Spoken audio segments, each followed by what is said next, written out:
Un Express Day que vamos ya a desarrollar en los próximos minutos y lo vamos a hacer con una ponencia magistral. Vamos a arrancar escuchando a un maestro de maestros. Estoy hablando del doctor Jaime Davidson, uno de los mayores especialistas en el mundo de la diabetes, quien nos va a hablar de la insulina, bajo el título de La insulina, una maravillosa aliada en el manejo de la diabetes y que justifica, como yo les decía al principio, este hilo conductor que va a ser el tema de la insulina a lo largo de este Diabetes Experience Day. Vamos a escuchar ya al doctor Davidson, al que le saludo. Muy buenas noches, doctor. Somos todo oídos. Estar con todos ustedes para esta reunión de IDF SACA Igualmente. del año 2021. Ángel, muchas gracias. Y al doctor Villarroel, también muchísimas gracias por tan amable invitación. Mi título es 100 años de insulina, una maravillosa aliada en el manejo de la diabetes.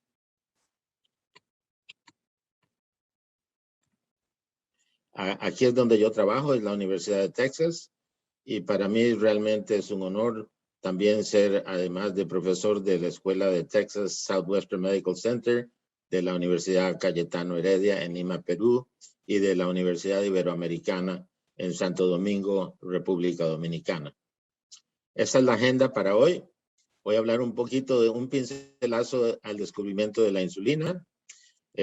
Primero se hizo un extracto de los islotes. Después se descubrió que los animales tenían en sus páncreas islotes con células alfa y células beta, y de ahí se empezó a extraer insulina de origen bovino y de origen porcino. Y últimamente tenemos insulina humana, y tenemos insulina humana de origen DNA, o sea que no tenemos que sacrificar a ningún animal para tener insulinas, y además tenemos insulinas nuevas, análogas, que son mucho más fisiológicas que las insulinas anteriores. Y ustedes ven aquí en este panel que es muy interesante ver qué pasó cuando teníamos por primera vez insulinas, y a la edad de 10 años y antes de insulina, la expectativa de vida era de entre 1 y 2 años y medio, cuando el paciente tenía 10 años. Cuando el paciente tenía 30, que aquí en esos tiempos no sabíamos si era tipo 1 o tipo 2, la expectativa de vida subida de 4 a 6 años, y ya cuando la gente era más mayor, obviamente los pacientes en la gran mayoría eran pacientes tipo 2, y su expectativa de vida era un poco más, casi hasta 10 años. Con la insulina y con todos los adelantos, vemos que a los 10 años la expectativa de vida ya era de 45, y hoy en día un paciente con diabetes tipo 1 puede vivir una vida normal y tener una larga vida como el resto de la gente. ¿Qué se recomendaba antes de la insulina? Porque quiero que ustedes sepan que antes de la insulina no había exacto tratamiento. En 1800 era sacarle sangre al paciente. En 1900, el doctor Sir William Osler, muy famoso médico, usaba opio. Otras recomendaciones eran aumentar la cantidad de la ingesta calórica y más líquidos para prevenir la dramática pérdida de peso. Frederick Allen, otro médico, recomendaba inanición, no comer mucho, una dieta hipocalórica y aumentar la cantidad de líquidos. Pero al final del día les cuento que antes de 1921, los pacientes con diabetes tipo 1 fallecían en poco tiempo. En 1798 se documentó que la glucosa en orina era debido a hiperglucemia. En 1813, Claude Bernard, otro famoso médico, conectó la hiperglucemia al metabolismo del glucógeno.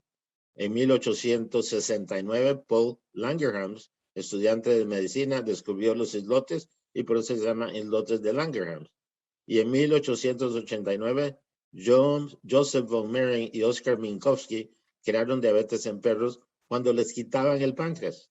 En 1910, Sharpie Schaefer de Edinburgh, en Escocia, sugirió que la diabetes era consecuencia de la carencia de un elemento que después se llamó insulina. Y aquí ustedes ven, diciembre 15 de 1922, del lado izquierdo, este niño estaba para morirse. Pero 2 meses después de usar insulina, ustedes ven aquí, febrero 15 de 1923, el niño se veía como un paciente normal. La insulina fue declarada medicamento esencial en 1977 por la Organización Mundial de la Salud. Uno de los primeros pacientes también fue Leonard Thompson. En enero del año 1922, Banting y Best inyectaron al entonces joven de muy poca edad, que pesaba 29 kilos, con una sustancia de color café, y en cada glúteo le daban 7.5 centímetros cúbicos o mililitros. El joven desarrolló abscesos, tuvo fiebre, un cuadro febril, se sentía muy mal. Es muy probable que esto era una reacción a las proteínas extrañas que tenía este compuesto que se llamaba insulina. Y obviamente no era un compuesto muy limpio. Sin embargo, sus niveles de glucosa mejoraron, lo que permitió que este compuesto, llamado insulina, continuara su proceso de refinación. 6 semanas después, más refinado, causó que sus niveles de glucosa disminuyeran de 520 a 120 en 24 horas, y así supimos que esta insulina iba a trabajar. Producción de insulina, no crean que fue muy fácil.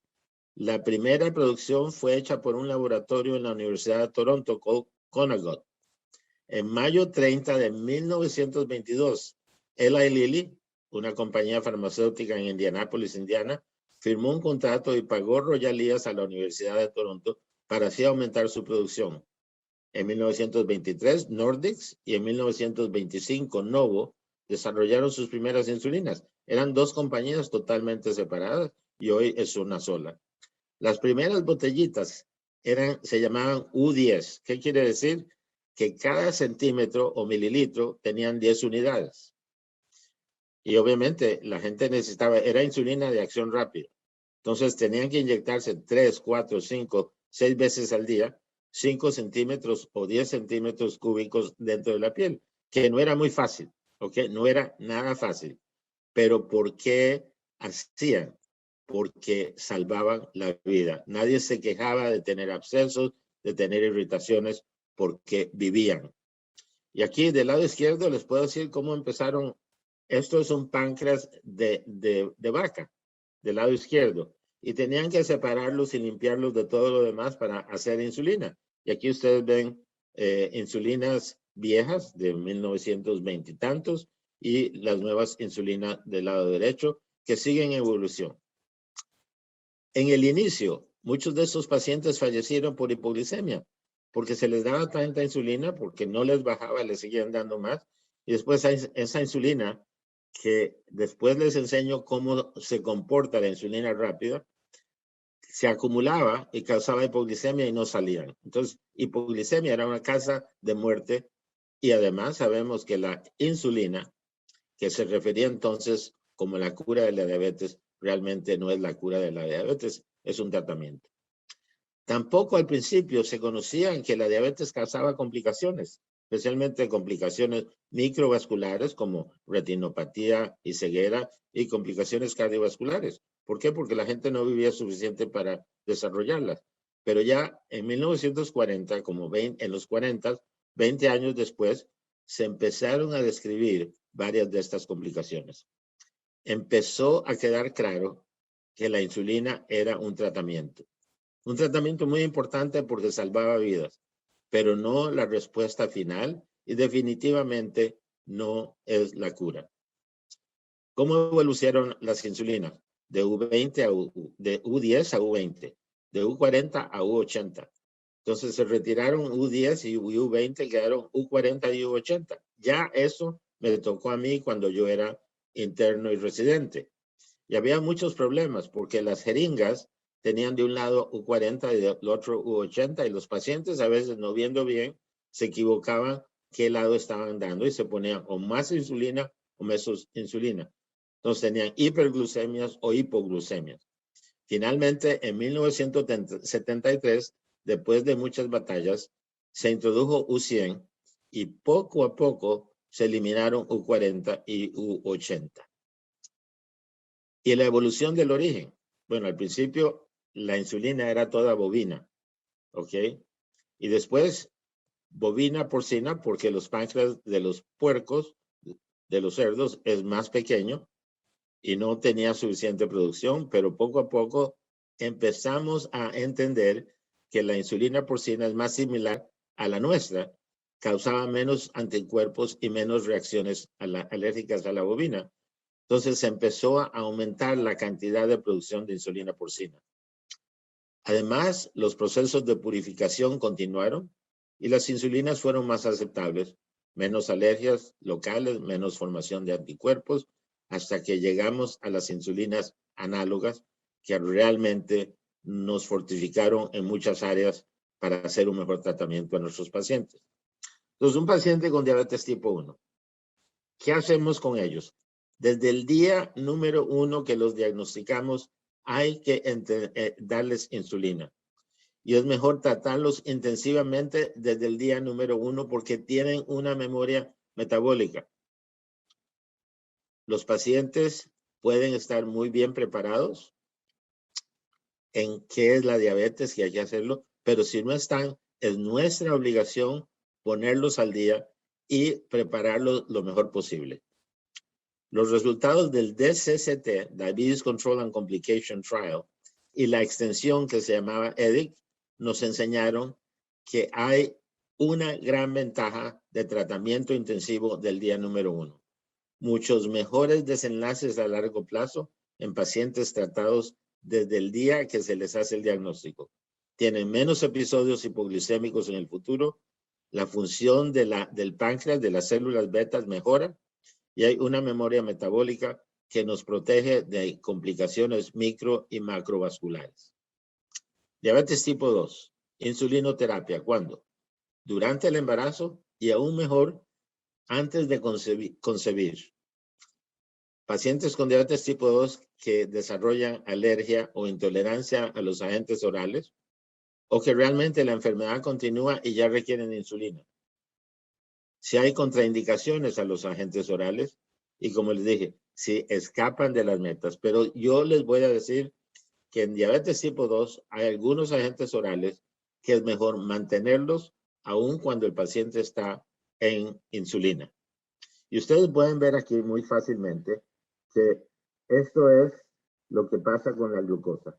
Y la primera glucosa que se eleva no es la glucosa en ayunas, sino la glucosa después de una comida. Así que si queremos hacer un diagnóstico temprano, es mejor hacerlo con una glucosa postprandial o una carga de glucosa.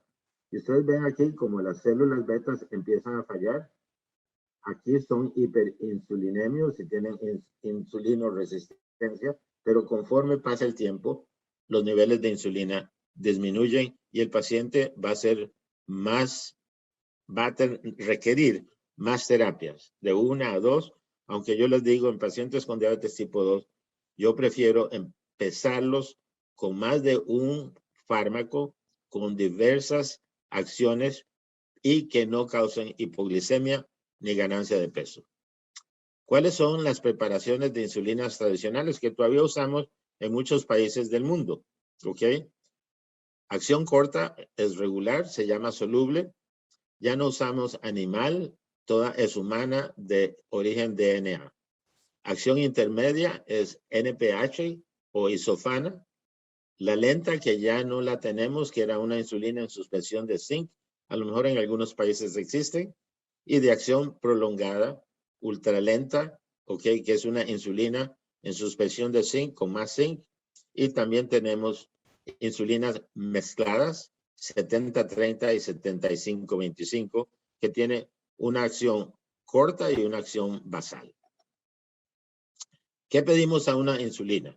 Bueno, queremos que las insulinas de acción prolongada o basales tengan una acción prolongada, controlar la glicemia en ayunas con una sola inyección al día. Que tengan un perfil plano, ¿por qué? Porque eso nos ayudaría a tener un menor riesgo de hipoglicemia y menos variabilidad, que no varían de día a día y de hora a hora, porque esto nos hace tener una mayor reproducibilidad diaria y entre días. ¿Qué tal las insulinas de acción rápida o prandiales? Mayor rapidez de acción. Entre más rápido trabajen, Cuando uno come, esa insulina trabaja y previene que haya una carga de glucemia muy alta después de una comida. Entonces, menor hipoglicemia postprandial y no es necesario esperar tanto para ponerse la inyección.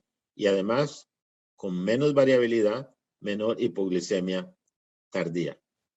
Análogos de insulina, primeras generaciones, rápidas, Lispro, Aspart y glulicina. Basales, Glargina, Detemir y NPL. Mezcladas, 75-25 NPL Lispro, 50-50 NPL Lispro y Aspart. O sea que las mezcladas tienen una fase basal y además una fase prandial. Y cuando las vamos a usar, yo recomiendo las mezcladas, darlas antes del desayuno y antes de la cena. Además, ¿qué nos aseguran estas insulinas? Bueno, una cosa importantísima es que teníamos mucho miedo de que algún día no íbamos a tener suficientes páncreas animales porque sabíamos que la población de pacientes con diabetes iba en aumento y un aumento rápido. Así que las insulinas análogos nos dan una producción ilimitada.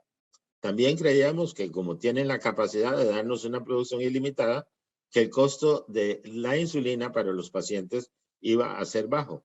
Pero esto no ha sido una realidad porque de menos aquí en Estados Unidos las insulinas nos han subido todos los años. Además, libre de contaminantes, virus y priones. Teníamos miedo que ustedes se acuerdan de los casos de las vacas locas, ¿ok? Es una enfermedad que mata a la gente, son por priones, y con esto ya nos aseguraban que no habría ningún contaminante. La insulina es idéntica a la humana y además podemos hacer modificaciones a estas insulinas para que semejen más cómo trabajan las insulinas en los pacientes que no tienen diabetes. Una acción que es prandial, o sea, para la comida, y una acción basal que nos mantiene la glucosa por 24 horas. Y estas son las diferentes insulinas análogas rápidas. Lispro arriba a la izquierda, que fue la primera, Aspart, que fue la segunda, y glulicina, que fue la tercera. Y son insulinas rápidas que nos ayudan a tener menos hipoglicemia y menos contaminación. Entonces, la pregunta que nos hacemos con estas insulinas de acción rápida es si mejoran la farmacodinámica acción-tiempo. Y quiero que se fijen muy bien aquí. Del lado izquierdo es insulina regular humana. Y en amarillo es una dosis baja, en azul clarito es una dosis más alta, en rojo es una dosis más alta, y en azul oscuro es una dosis más alta. 0.05, 1, 2 y 3 la azul. Y entre más insulina inyectamos, ustedes pueden ver que la curva se empieza a mover hacia la derecha, pero además contamina el tiempo de acción de esta insulina. Entre más insulina regular damos, más tiempo tiene su acción. Aquí ustedes ven, cuando damos, en este caso, Aspart o Lispro, que es la análoga, entre más insulina damos, mayor el pico. O sea, nos ayuda a prevenir las glicemias después, hiperglicemias postprandiales. Y además tiene una ventaja que no contamina el resto del día. Su acción termina en 4 o 5 horas. Entonces, aunque le demos más insulina, no pasa de 4 a 5 horas, mientras la regular sí. ¿Y cuál es la diferencia entre regular y esta? Que cuando nosotros inyectamos insulina, ¿ok? Inyectamos una insulina que tiene 6 lados, ¿ok? Se llama hexámeros. De ahí se hacen dímeros y se hacen monómeros. Este monómero es en la insulina la que tiene su acción y disminuye la glicemia. Entonces, de hexámero a dímero a monómero acción con insulina regular humana es casi 60 minutos, mientras de hexámero, dímero, monómero acción con insulinas análogas como Lispro y Aspart son 10 minutos. Este es un estudio que hicimos hace muchos años. Esto es usando insulina análoga Lispro. Y ustedes ven aquí episodios de hipoglicemia en pacientes que están usando insulina Lispro contra insulina regular humana y tienen más de 2 episodios en 30 días. Y esto es lo más interesante, porque aquí lo que quiero enseñarles es que no importa si la A1C está muy alta o está cerca de lo normal, el paciente que utiliza insulina análoga como Lispro van a tener menos hipoglicemia que los pacientes que utilizan insulina regular. Y aquí ustedes pueden ver que es casi la mitad de hipoglicemia cuando el paciente está llegando a menos de 7. Y aún así, cuando está en 10, que mucha gente dice, mi paciente tiene una A1C de 10, no tiene hipoglicemias. Este estudio demostró que también tiene hipoglicemias, pero si usan insulinas análogas rápidas, es menos. Entonces, la pregunta, esta es la respuesta. ¿Mejoran los análogos rápidos la farmacodinámica acción-tiempo? Y la respuesta es sí. Es una acción más rápida, más fisiológica, con disminución de eventos hipoglicémicos. Ahora, análogos de insulina basal, ¿ok? Detemir, glargina, degludec, insulina glargina, ¿ok? Aprobado por el FDA y EMA hace varios años. EMA es la Oficina Europea de Fármacos. Insulina Detemir está aprobada para niños de 1 año de edad o más, glargina de 2 años o más, degludec de 1 año o más, y glargina U300 solo para niños de 6 años o más. ¿Cuáles son estas insulinas basales? Son exclusivamente para uso subcutáneo. Y existe una gran variabilidad si estas insulinas basales no se dan en el tejido subcutáneo. Su perfil cambia totalmente cuando no se inyectan en el tejido adecuado. Y hay cambios dosis dependientes. Glargina tiene U100 y U300, aunque es la misma glargina, son totalmente diferentes. Degludec tiene U100 y U200, pero son mucho más similares en su acción. Ustedes ven en este estudio, esta es glargina U100 en verde y degludec,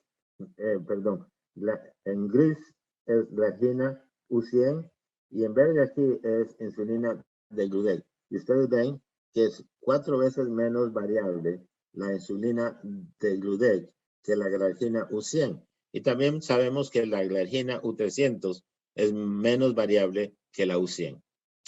Aquí solo para decirles que hemos avanzado muchísimo, nos falta mucho por avanzar. Vamos a tener en el futuro especialmente insulinas más fáciles, más seguras, como son polímeros de insulina sensibles a la glucosa, que nos van a prevenir hipoglicemia, y vamos a tener, esperemos, insulinas orales en el futuro también.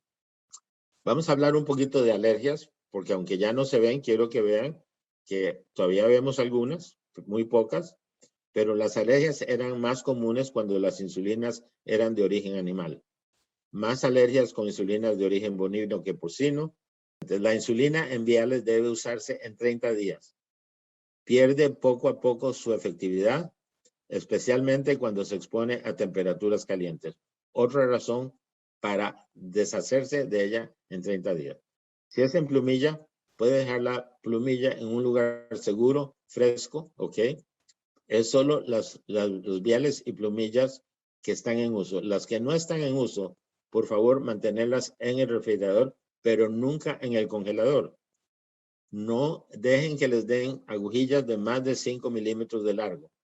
Preferiblemente su pen drive, la plumilla, solo tiene 4 milímetros.